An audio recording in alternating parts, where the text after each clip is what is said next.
darkness. Not the kind you find when the sun sets on a city skyline. This is a living, breathing absence of light, woven from chlorophyll, shadow, and the interlocking crowns of a billion trees. Down here, beneath the emerald ceiling of the Amazon rainforest, the rules bend. Photosynthesis happens in stolen fragments. Sound travels differently. And survival? Survival is an art form painted in blood. You are standing at the edge of the most biodiverse battlefield on Earth. 6.5 million square kilometers of green chaos, where every creature is locked in a vertical arms race that has raged for 60 million years. The Amazon does not care about fairness. It does not recognize mercy. It only understands one question: who adapts fastest when the floodwaters rise and the dry season burns? This is not a tour. This is an investigation into the biological dynasties that rule the river systems, the canopy highways, and the forest floor. We are going to dismantle the mythology around these predators and reconstruct them as they truly are: living weapon systems engineered by deep time and relentless selection pressure. Imagine you are a capuchin monkey, 60 feet above the ground, gripping a branch no thicker than your wrist. The canopy is your empire. You have memorized every fruiting tree, every hollow where insects hide. You move through this three-dimensional labyrinth with the confidence of a creature born in the air.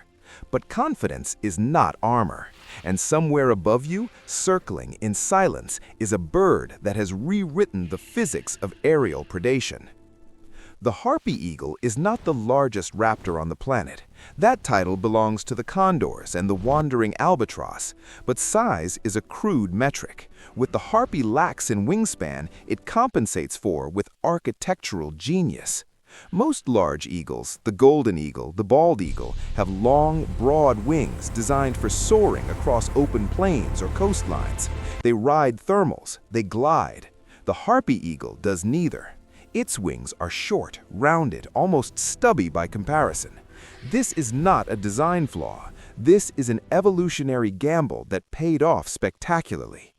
Those compact wings grant it something no other raptor of its size possesses: maneuverability inside the canopy.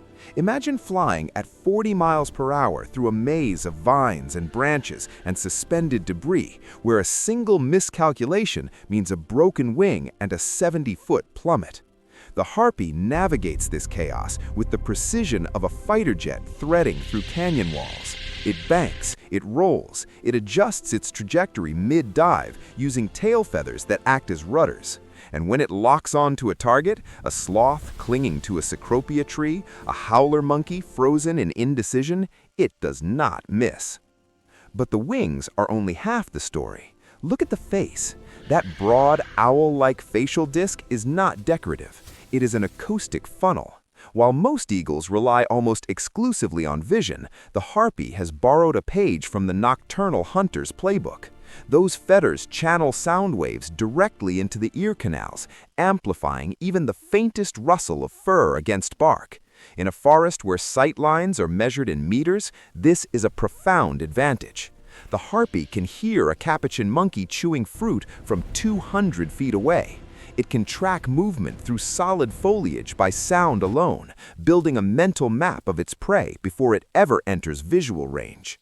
And then there are the talons. Scientists measured the grip force of a harpy eagle and recorded pressures exceeding 530 pounds per square inch. To put that in perspective, a human hand can exert roughly 20 psi when squeezing. A professional rock climber clinging to a ledge might reach 80. The harpy delivers 530. Its rear talons, curved, blade-like structures that can grow to 5 inches in length, are designed to do one thing: penetrate. When they close around the spine of a sloth or the rib cage of a monkey, they do not simply grip, they pierce. The spinal column shatters, the nervous system goes dark. Death is not a process, it is a switch. Now descend. Leave the canopy and move toward the water. The Amazon River is not one river. It's a fractal network of tributaries, oxbow lakes, and seasonal floodplains that cover an area larger than Western Europe. And in these waters, there is a predator that defies every assumption you have about otters. You think otters are cute. You think they are playful, semi-aquatic furballs that crack open shellfish on their bellies. And sure, sea otters do that. But the giant river otter is not interested in your misconceptions. It's a 200-pound carnivore with the social structure of a wolf pack and the aggression of a honey badger.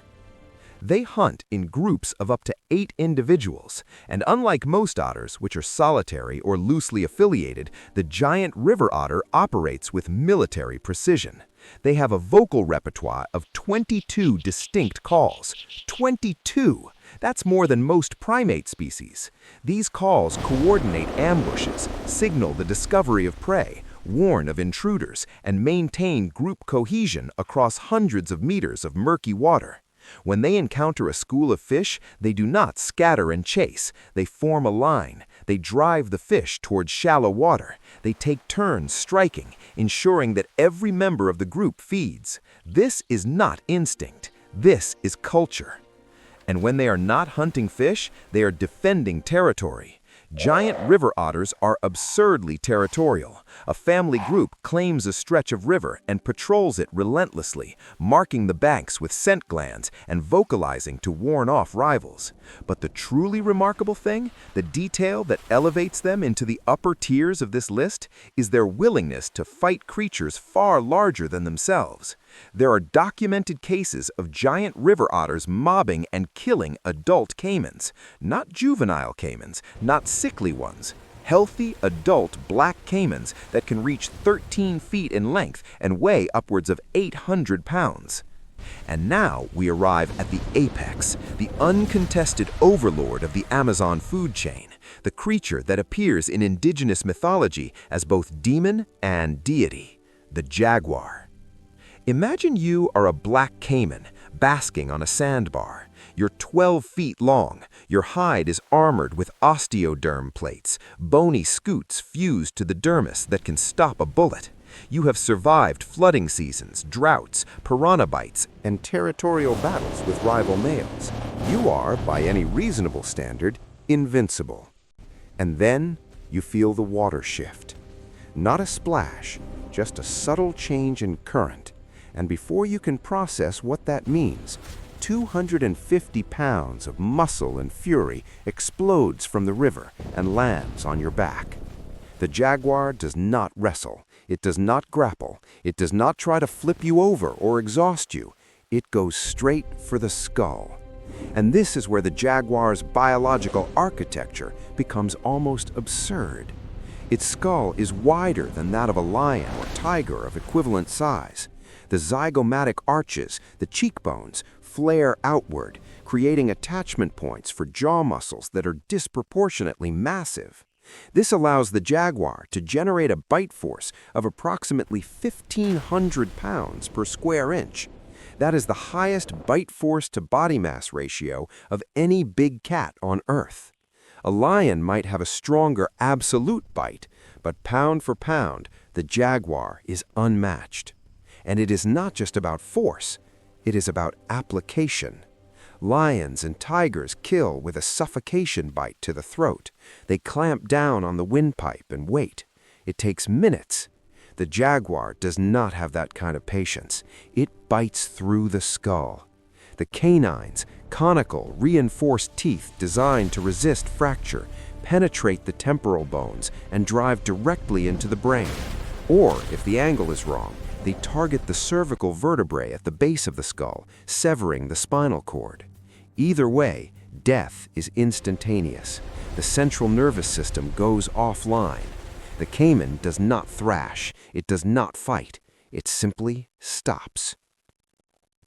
But the skull is only one piece of the puzzle. Look at the body. Jaguars are built differently than other big cats. Their legs are shorter, their torsos are more compact, and their paws are disproportionately large. This is not a sprinter anatomy. This is a wrestler build. Those big paws provide traction on slippery riverbanks and allow them to haul carcasses, sometimes twice their own body weight, up steep inclines. And unlike most big cats, which avoid water, jaguars are semi-aquatic. They swim, they hunt in rivers, they cross floodplains during the wet season when the forest floor becomes a shallow sea.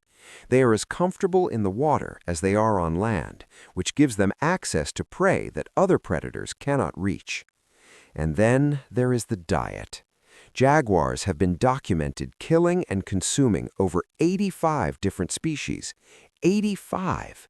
That includes everything from capybaras and peccaries to turtles, fish, and even anacondas.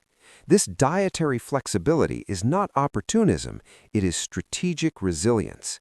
When the dry season arrives and herbivore populations crash, the jaguar pivots to aquatic prey. When the floods come and the fish disperse, it hunts in the newly formed wetlands for caimans and turtles. It does not specialize, it adapts. And in an ecosystem as volatile as the Amazon, where droughts, floods, and wildfires rewrite the landscape every few years, that adaptability is worth more than raw strength. But even the jaguar has constraints. It is solitary. It does not hunt in packs. It cannot bring down prey larger than itself without significant risk. And its reproductive rate, while faster than the harpy eagle, is still slow by mammalian standards. A female produces a litter of 1 to 4 cubs every 2 years, and only about half of those cubs survive to adulthood. Jaguars are also notoriously difficult to study. They are nocturnal, elusive, and range across territories that can span 50 square miles. This makes population estimates unreliable and conservation efforts frustratingly imprecise. So where does this leave us? We have dissected 3 dynasties: the harpy eagle, master of the vertical sky; the giant river otter, pack tactician of the waterways; the jaguar, the solitary emperor of land and river. Each has evolved a suite of adaptations so finely tuned to their niche that they seem almost alien. And yet each also carries vulnerabilities that could tip them into extinction within our lifetimes. The Amazon is not a museum. It is not a static exhibit preserved under glass. It is a living experiment in biological arms races, where every advantage is temporary and every weakness is exploited. The predators we have examined today are not the strongest or the fastest or the most numerous. They are the ones who found a way to turn the chaos of the rainforest into an advantage. They weaponized sound, they mastered cooperation, they engineered jaws that crack bone like breadsticks. But here's the haunting truth. None of this guarantees survival. Evolution does not care about majesty. It does not reward the magnificent or the terrifying. It only rewards the adaptable. And as the Amazon burns, as illegal logging carves roads through the heart of the forest, as climate change shifts rainfall patterns and floods the lowlands at the wrong times of year, the question is no longer whether these predators are powerful. The question is whether they can adapt fast enough to survive us.